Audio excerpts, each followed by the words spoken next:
Tungkol sa diin ba na nagahalin ang ginaduso nga illegal nga droga nga ini. Kaya na-notice naton sa kaduga ng dakpanay sa illegal nga droga tubtub subang wala masigapon na papas. By the way, kamo nagapamati sa Radyo Pisino po sa kuno gyud Zoila Cordero, tubtub lang kita dugay-dugay lang ama taga ama kasigusan syempon ni Ugyon Lara di atras para sa ugyonanay kun udto maski maka-over time kita mga 10 minutes lang. Naman syempre ang atong bisita subong atong regular nga bisita every Tuesday ang atong Executive Assistant 1 in charge sang Barangay Affairs naton, Sir June Jose Farol III. Sir, good morning. Yes, ma'am. Og yun, DGC. Good morning. Likewise, kag panuguti ako, mga tamyaw man ga sa Radyo Ogyon, kay Honorable Larry Diatras, sa akin kaupod sa may Liga Hall, which is a temporary. Kaya ako nag-hold kang office kay Ma'am Juliet. Kag sa atin acting mayor, Mayor Beloy Sabiglo Makino, kag sa tanan nga employees, kang atin nga banwa, kag tuyo ako kailan naghalin sa tienda, no? Sa mga negosyante dyan sa tienda, miyad-miyad lang nga pag negosyo, kag maghalong man kamo, kag hindi magpatama, expose sa init kay kataas ka heat index. Good morning, Odyong Soy, sa liwa. Okay. So, kumusta sa buong baligianay sa tienda natin, Sir June? Tama kung bara kita sa mga, manugbakal dito? Sa akin pag sirisit ing to, ang raka sa ukay-ukay, Uy! gabarkal sa nakang mga manipis nga bayo. Kaya Panglagaw-lagaw kag pangturog siguro. Mhm. Kag tours mga kahit nga the Tuesday market day, maraka ang mga bulumakal. Kamanti ang atong gid siya nga ang unang official nga market day is Friday. Pagkaran kay duro ang mga manugbakal sa may Santa Barbara. Gay na Tuesday, Friday, may Sunday pa gani, di ba? Yes, a good Oh, do sige ato niyang baligianay diri sa may Santa Barbara kay manduro man ang nagkapamakal diri sa may Santa Barbara. Magluwas ang gid siguro sa baboy nga baklon mo. Di ba? Do medyo para to diri gawa, pero kung baboy baklon mo syempre mahal, pero ang kilo sa baboy, Sir June? 380 hasta 400. Sa nabatian ko ra na, Mhm. hindi ako naka-actual kay nga naka-acto dito sa Babuyan. Mhm. Pero kadlagan 380 hasta 420. At case to case basis man Yung isa mahal man, yung isa daw brato man. Depende siguro kung pinaka kilo baklon mo, ba siguro kung duro man ang kilo nga baklon mo, ba siguro magbahar-bahar man ang Ang buhit ang nga presyo na. ang Bisaya nga manok or ang mga mixed breed nga manok natin pala nga hindi broilers. Tayo pera. Kadlagan 220.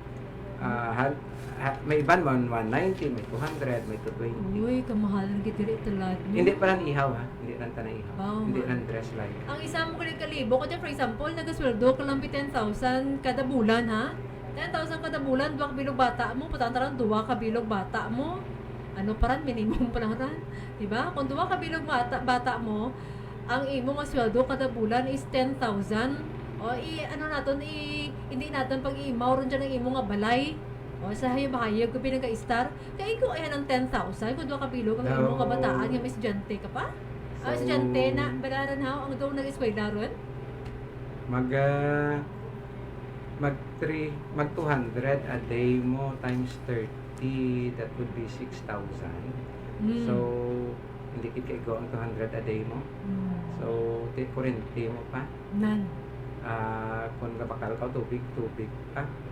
Ang mura ni. Kung may tasok ka, kung may mubumba, kalibre ka dyan. Diba? Medyo mahal. Gadit ang cost of living natin. Ang muran. Pero mas mihad lang tayo ni compare sa sa ibang nga mga probinsya sa syudad. Sabagay. Dahil ang tuwab lang kung 10,000 ang sweldo mo kada bulan, kamahal ka praklan, kaya may kasweldo mo, kaluoy na lang kita kad siya. Tumabalik kita sa unang tiyempo, nga asin na lang ginadapleta. Asin na lang kaganon, patis langgaw, di ba? Ang butang-butang. Ang gano'n man ran. Why ko agi, butang-butang. Wati mo yung butang-butang. Pinakas kag ang kanan sa mga ano gamay nga kape namit. Ano mo, asa talaga na hingo pa rin. Paborito ko pa pala to, pinakas. Pagkarin kay ako takot Lahat mahal develop nakas. Gani mahal. Mahal gid man ako doon di takan gawa para kaunting mga balangaran, mga dried fish.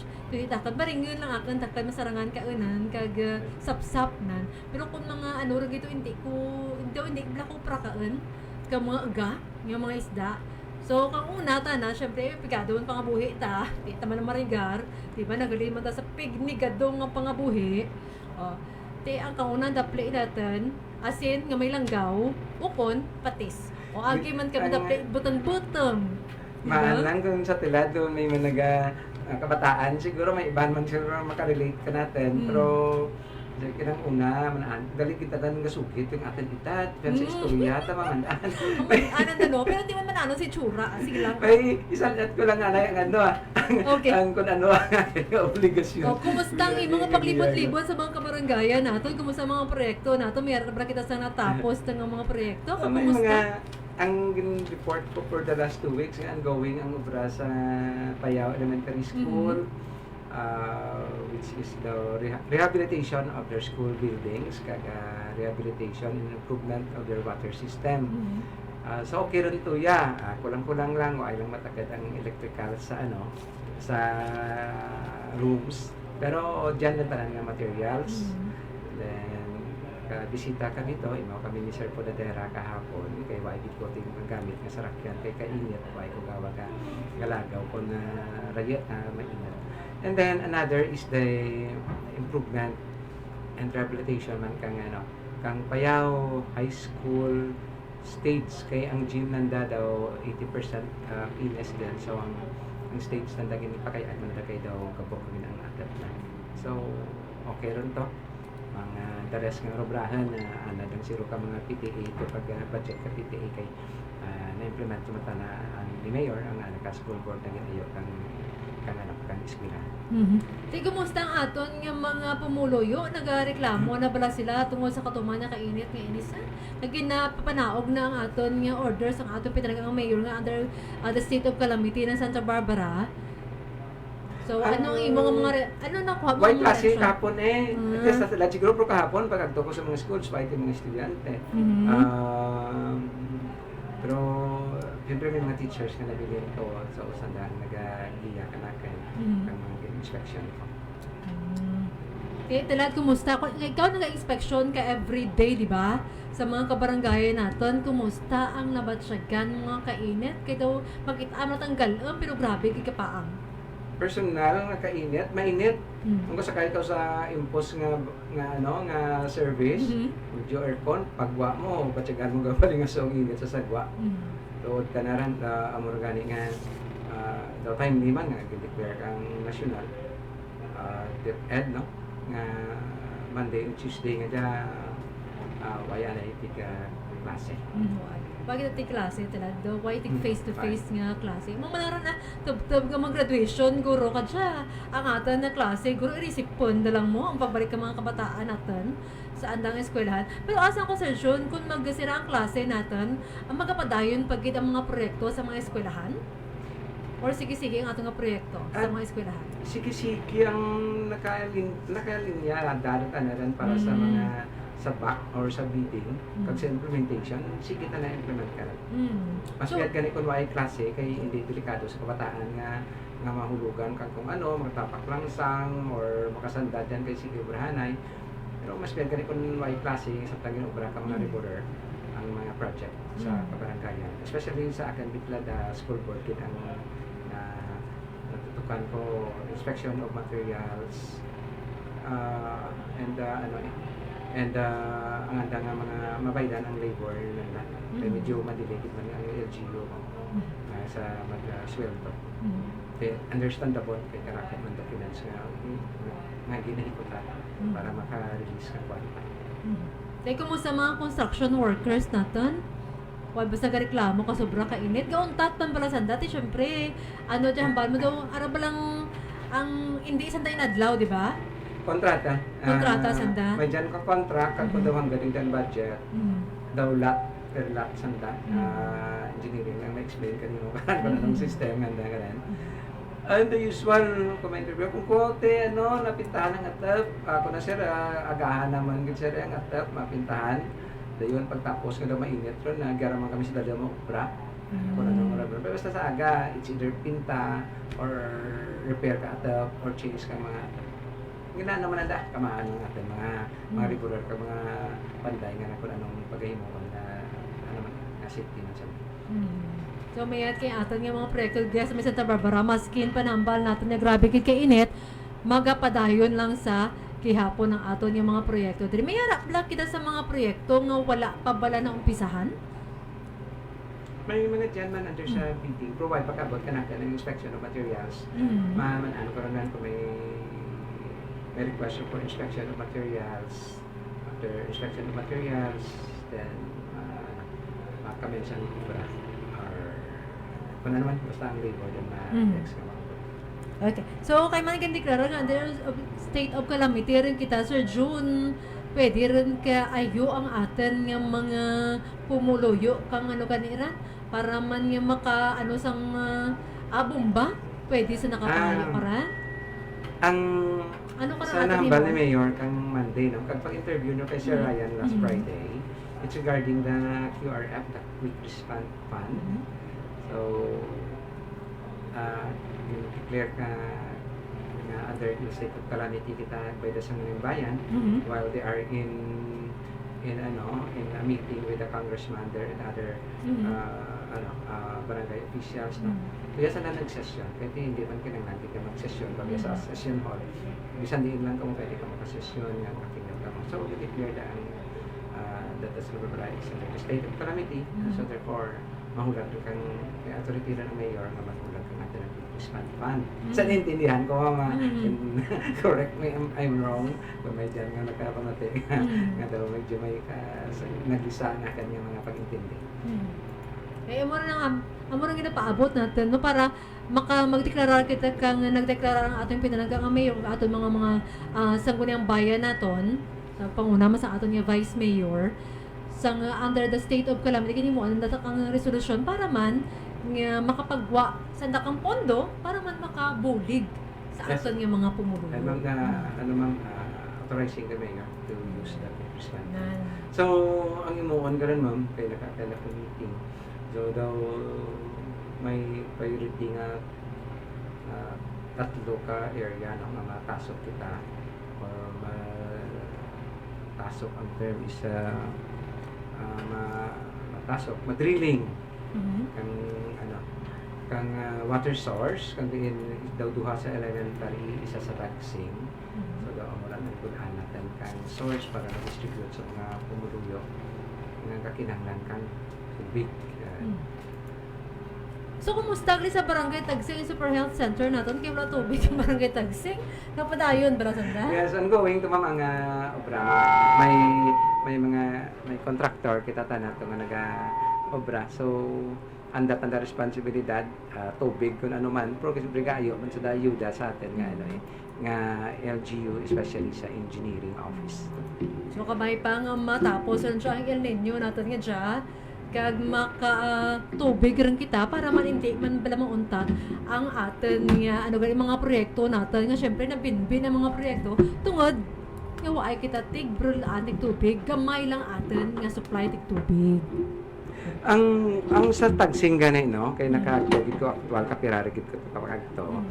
Ang inged balay kang atan nga Super Health Center nga ran may tubig sanda pero hindi ka sustainer para iayuda pa sa sa construction work diyan kay daw insakto lang sa panimalay same as sa elementary school nga ran which is sa elementary code ka elementary school ran ang elementary school gamay man lang ang tubig nga ma-extract man da sa anda bubon or sa source da so hindi man magamit so gaayuda diyan ang isa diyan is ang tanker kang aten nga alerto ang tanker water tanker ka banwa do bate ko ba ang atay isa ka fire truck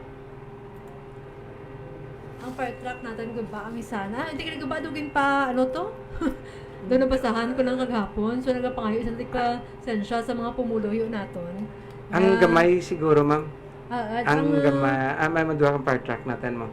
So change oil gali mapa-change oil sanda. So it's regarding may duha kita ka fire call nagligad nga Sabado no. Kasan oran? Ano pa Sabado or Domingo. Do Sabado bala isa sa Bulong sa kay under sa kay Cap Heidi kang pagkagabi sa Banag under kay Cap Camago. Pero mga grass fire pero tawag bala nga ang pag-remind kang atin nga Bureau of Fire sa kabarangayan, sa pamuluyo, nga kung nga hindi ka manutod. Kag kung manutod ka mo, siguraduhan yung nga napatay ninyo, ang tinutudan ninyo, para nga hindi rin it's a waste of time, it's a waste of money, waste of effort, nga grass fire, maresponde ang palibot nga barangay, ang Bureau of Fire, ka mga volunteers. Speaking of volunteers, no, ginagreet ko ang group ko sa Kabalikat, which is naka-volunteer ka na tinawaganay kami regarding sa grass fire nga ng mga location. Nagbulig man kami guide sa mga atin nga bombero kundi maagi. Kaya sa mo karang nga barangay, may mga member bala kami ma'am. So salat lang to. So muna ma'am, gina-remind ka Bureau of Fire, lagat liwat. Hindi ka mo magtutod, kung magtutod, gitman ka mo sure nyo na patay nyo ang kalayo. Ang ginimo, nanda kayo sa ka-field to ma'am. Ang mga knapsack sprayer lang ka pamuli sa palibot, ang mga gamit nanda sa pag-spray kang sangka sa grass fire. So na, siyempre pag abot ka bumbiro, amo tong nagtugong kang mga sprayer, ang knapsack sprayer, amo nagtugong ng sprayer kag lagan kang pumuluyo sa tinga to kag mga volunteers para mag-spray kang kalayo. Kaya hindi kasi ang ang atin nga Bureau of Fire sa karayat kung gisa kang malaputan ng ka-track natin. Di kami mga kahon-kahon pa mo. Amo na Sir June, panugyan sa mga aton yung mga pinalangga man yung mga pumuy sa mga streets bala nga dya, hindi ko mag-double park. Diba nag-double park? Ito ano ba lang dos? Waay na ka di syempre. Batsyag na dito, ano daw, waay man gawa nag-agig ang mga sarakyan, di ba? Not so much sa atin, ma'am, sa Banwa ka sa Narbara. So, ang problema, ang lubok nga kuryente sa mga barangay roads, kag sa mga sityo, amuran, masalakay kang fire truck. So, ano siya pwede dyan mapasaka kang aton nga eleko? Or... Siyempre, kung ang mga telcos nga ran, ang eleko daw okay tanargawa. Luwas lang kung may puste sa nangin tukod-tukod, kang kwayan nga puste nga naghilay o kung nautod. Pero ang telcos, ma'am, amo gid ang hala, kung sino mag-subscribe kanda takadayon payway kita daga apit sa engineering nga para mamangkot nga amo jang required height sa amo karan nga lugar. Why? Okay, sa putala sa tigagdanan da magka lang magkatakad danda kay tiwan katakad sa billing dayon may billing. May amuran. komisyon ang nagtakad. Walang Payway nanda na betang tigin sakto nga height. 1 to 2 days lang tapos ron, di ba? O sa 1 day lang gani magdos balay mo. Pag amura nga adlaw, half day lang matapos ron takdanay nanda. Nasigay lang. Kakatabo na ma'am sa mga barangay kag sa mga sityo. Sa Banwa almost tagas nagawa. Kay ti mismo kung masalakay ka mga 10-wheeler nga sarakyan diyan or dump truck sa taas. Anda mga hindi na mabasol ang hindi na basol ang nagsalakay kung ubo inyo wirings. May height requirement lipat lang ko kung mamangkota sa engineering sa Luzon. Para man may giyang aton yung mga pinalangga yung mga telco companies naton, mga telecommunication companies naton nga nagatakod tig mga linya ka mga internet. Kag dapat man ang kabaranggayan kundi may nakita na nagadagat nga telco. Ang balan na nga pataasan mo. Kaya kakanugon mo lang, maras-rasran ka nga masaplit ka mga truck run. Or especially ka fire truck natin. Why ganun sa nakadyaga-agi sa mga barangay officials mo, di ba? Dapat dapat mag-agi sanda. Kaya titingad na tawag nga nga para ma-check man mo kung isa ma'am, pa-pretend gaw nga telcos kagalik karami natuyo din yung balay nga sidlen. So dapat ang barangay officials natin, especially sa PC order, the barangay captain, mangin aware man kag pagkita nanda questionon man nanda. Desin o kamo amora no. Ano may oras na to ang 37 minutos na narikas sa takanang alas 11 sa aga Sir Jude kay mabulos ng aton niya og nanay kun udto mayara ka mabraluya kay palabot sa aton mga pinalangga nga mga pumuluyo. So far ang paghalong sa sa kalayo isagid sa mga barangay projects natin bantayan nyo ngayon sakto nga hindi man kami ka-inspection at all time amon inspection sa katapusan then kag start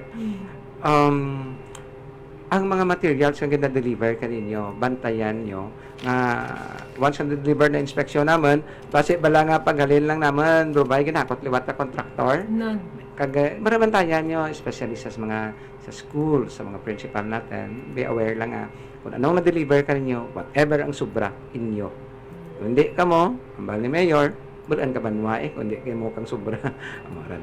So, umapos na nanda ma'am, like may sobra nga siminto, may sobra nga pinta, may sobra nga sins, langsang, tech screw, kung ano pag ang sobra, alambre, inyo ran. At least, Magamit nyo sa pag-maintain kang palibot sa school ninyo. at least insakto ang aton yung pagpangayo ko nanda nga kung may sobra, di ba? Yes, ma'am. So, Lisensya pala. so sige ma'am, daway raman gid ko siguro tiga tamyawon kay natamyaw ko ran kaina. Happy birthday gali belated happy birthday sa aman nga founder president kay Sir Glenn Macoro with a call sign of KB 42800. Birthday na kahapon. Why hindi lang ko why ko naman ko kay edad na. Sige lang, si Krico. Sige mama, yung ogto sa liwat sa tanan, especially sa kanimo DGC. Okay, thank you very much kay Sir Jun for ang ating Executive Assistant 1 in charge sa ating Barangay Affairs. So next Tuesday naman si Sir Jun makaupod natin para man may update kita kung ano nagkakatabo sa aton nga mga kabarangayan. Oras naton 39 minutos na naligas sa takna ng alas 11 sa aga. So aton nga istorya ko lang kaya tanaw ko ni kagapon sa may sa may Facebook. Post ang akong hinablos. Aba, with regards man ni sa may isa ka nanay ay kay man ti kataas kaduro kang ramo sa babaw at top na. At katuya tara nalilig sa bato katuya man tana nagdabok sa babaw ka at top na. Ay bahamaan lamang. Hindi anay karon ng bro ba i-auto ng aton nga ibalik lang sa ako lang. Thank you Sir June. Kay mga bro balita na kami kanimo kung anong aton nga mga update sa aton nga kabarangayan. By the way, update lang gali sa aton nga mga pinalangga nga luyag nga mag-attend sa may public hearing on the proposed 2024 revised revenue code and the proposed schedule of market values relative to the general revision of the real property assessment of the province sa May 23 dire ang schedule sa may Santa Barbara Thursday 8 a.m. sa mga Santa Barbara noon sa Pavia Robinsons para sa mga pumulisang banwasang Leganes, Oton, Pavia, San Miguel kag Subongman, Santa Barbara. Kag mayara gali isang yabe sang salakyan nga nakitaan ni John Patanindaga. Subong na gid nga adlaw sa may Fairville. So, palihog lang nila kung sino ang nadulaan sa niyabi So, para naging ako sa shampoo mga pinalangga kung magasunod na og ginanay kun udto upod kay og ginari diatra sa ngalan sang amon nga mga pinalangga diri nga mga Santa Barbara noon sa nagapamatig sa aton sa matag adlaw mga tanan. Thank you. Kag suman sa ngalan sa amon pinalangga kag halang doon nga mayor nga permilang busy. Ara siya gali subong nag-leave gid sa may aton nga acting municipal mayor subong aton nga vice mayor. Isabella J. Makino, kag suman ang acting Vice Mayor si Honorable Monmon Sinfego. So sa inyo tanan-tanan, good morning. Kag suman sa mga katapos ang aton nga sangguniang bayan, good morning gid sa inyo. Kag sa ngalan sa amon nga station manager, ug yun bubuiso ka dito salamat sa pag-upod sa aton nga mga programa sa mga matag-adlaw nga tanan. Kag kung sa tinyo man kutob nga makalabot ang ating nga signal, thank you gid sa inyo tanan-tanan. Ako gid og yun Zoila Cordero para sa may Radio Opisina. Pabati ko rin sa inyo pagkatapos ang program po ang trivia nato about cucumber. So magasunod na og yun nanay kuno tupod kay og yun Larry Diatra sa station na sa 16.7 ISFM Santa Barbara, Iloilo. Maayong aga or maayong udto. Viva Santa Barbara! Ugyo ang trivia. Nga abala nga hindi dapat himuon nga juice ang pipino o kon cucumber. Ang pipino ang di lamang refreshing kundi puno mo ini sa nutrients. Madamo ini sang vitamin K, molybdenum, pantothenic acid, kag iban pa ang mga vitamins kag minerals. May ara man ini isang unique nga polyphenols na ginatawag nga lignan. Nga may ara man sini ang iba niya mga prutas. Ang lignans kinapatihan nga nagkapanubo sa peligro sa cardiovascular disease kag sakit nga cancer. Idugan pa ang makuha sa pipino ang phytonutrients nga may antioxidant kag anti-inflammatory. Base sa pagtuon, ang cucumber extract ang may analgesic effect kag scavenges free radicals. Apang, base sa pagtuon sa United States Department of Agriculture, kinasiling nga hindi dapat nga i-blend o kung himuon nga juice ang pipino kay naibaluan nga mayara ini sang masobra sa 80 ka nagkarinlaing nga sa isang pesticides sa sample sang pipino o puno diri ang neurotoxins nga ginasuspetsahan nga nagaguba sang hormone kag ginaumpisahan sang sakit nga cancer. Agud malikawan ang balatian, siguraduhan nga organic ang pipino, kag hugasan ini sa maayo bago kaunon o kung himuon nga juice. Para sa Gun Trivia, Zoila Cordero.